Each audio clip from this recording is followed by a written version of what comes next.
안녕하세요. 시사오구구 이학구입니다. 예, 이용철입니다.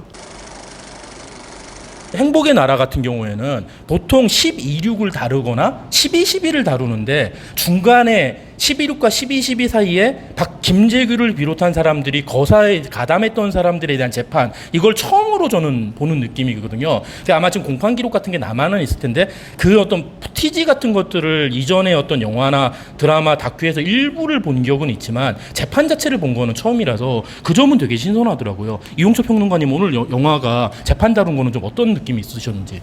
그 앞에는 공개고 뒤에는 비공개라고 했다고 하지만 사실 뭐 제가 그걸 본 것도 아니었고 워낙 그 당시에 그게 좀 비밀리에 진행되는 느낌이었고 나중에 이제 사형을 집행하고 난 다음에 사진은 공개가 되었으나 그 사진조차도 나중에는 뭐 좀 믿음이 안 가는, 그러니까 되게 좀 온통 미스테리에 쌓인 시간이었다고 저는 기억을 하고 있습니다.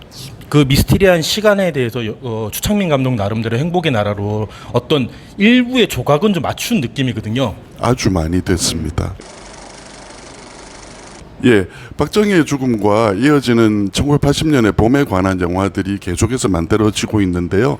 뭐 연대 기준으로 가장 좋은 영화를 뽑으라고 한다면 일단 맨 앞에는 그때 그 사람들이 져야 될 것 같고, 두 번째 자리에는 남산의 부장들이 놓여져야 된다고 봅니다. 근데 세 번째 자리에 저는 서울의 봄에 대해서는 그 당시에 글을 썼다가 좀 이렇게 좀 빠꾸를 먹은 그런 기억이 있는데 좀 그 영화에 대해서는 좀 의문점이 좀 많습니다. 그래서 오늘 본 행복의 나라를 저는 그 세 번째 자리에 놓으려고 합니다. 왜 그 이유를 제가 밝히자면 서울의 봄 같은 경우는 팩트에 대한, 그러니까 팩트에 대한 영화라고 한다면 오늘을 본 행복의 나라 같은 경우는 진실에 관한 영화라고 생각합니다. 그게 무슨 차이냐고 말씀드리자면 뭐 그때 무슨 일이 있었냐를 궁금해한다면 팩트를 봐야 되겠죠. 근데 중요한 것은 뭐 누가 누굴 죽였다 이게 아니라 그 시간에 대한 진실이 저는 중요하다고 봅니다. 그 진실을 어떻게 보느냐에 따라서 그 죽은 인간과 죽인 사람에 대한 어떤 평가를 달리할 수 있는 것 같습니다. 이 영화에 나오는 그 서 있는 장면, 마주보고 있는 장면, 클로즈업이 상당히 인상적으로 쓰이는 영화인데요. 그 모습들이 어떻게 살아야 되느냐에 대한 어떤 영화적인 언어 같은 느낌을 줬어요. 근데 그 어떻게 사느냐에 대한 그 부분은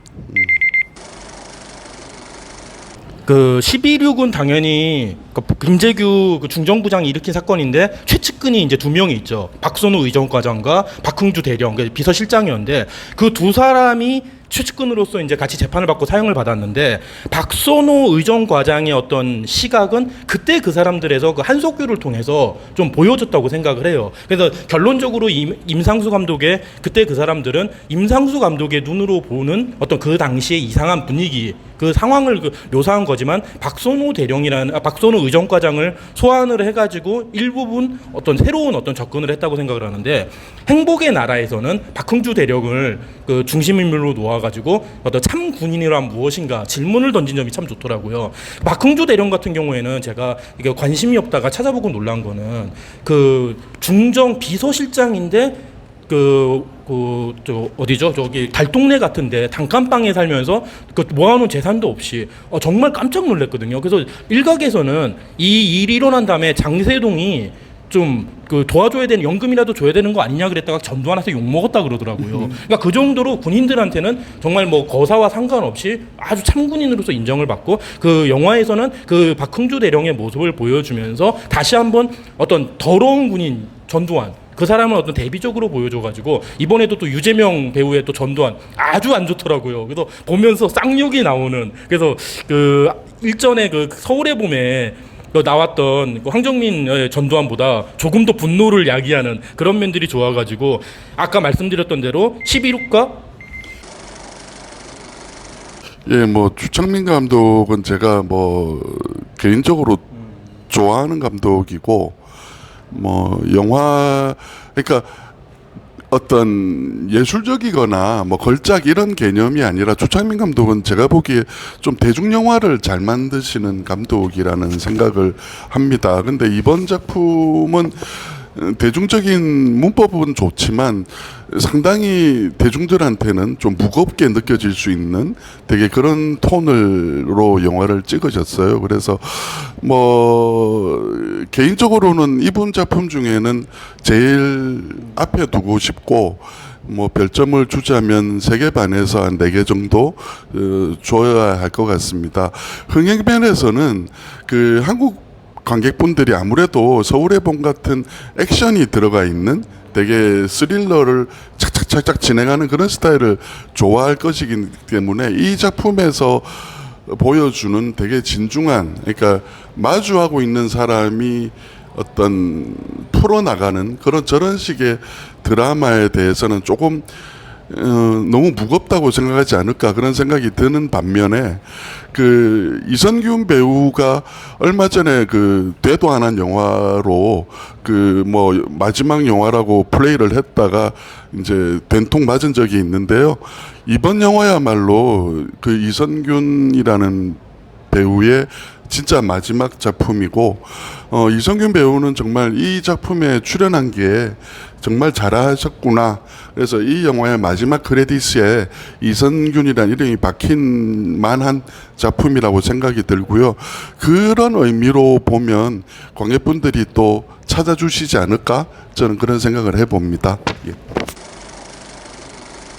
별점을 주면은 저는 한 3개 반, 그냥 영화만 보면 3개 반인데 이성균 배우의 유작의 의미가 좀 더해지면은 4개 정도 주고 싶어요. 저는 많이 울었습니다.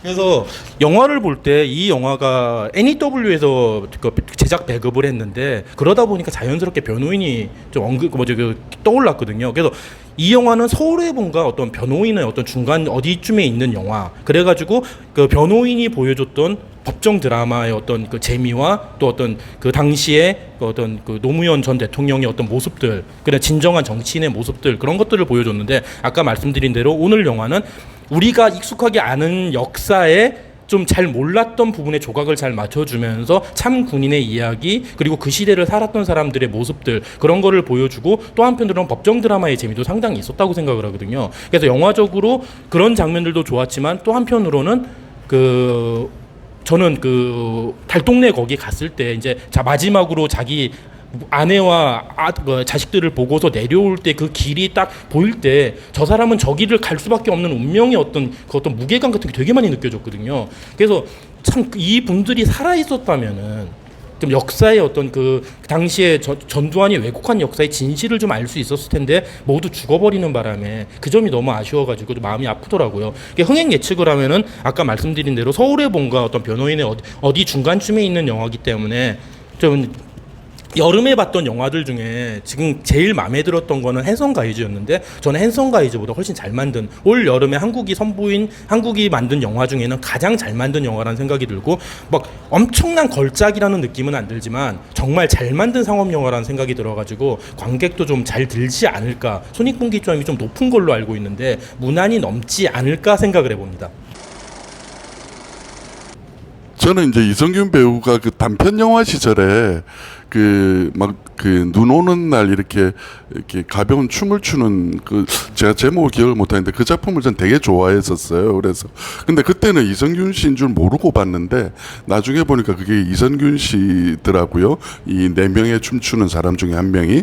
근데 이제 이성균 씨의 최고 작품이라기보다 저는 이성균 씨를 되게 그 초기에 발견하고 되게 좋아했던 작품은 손님은 왕이다라는 작품이었어요. 그러니까 그 대중적으로 성공은 못했지만 개인적으로는 되게 재밌게 본 작품인데요.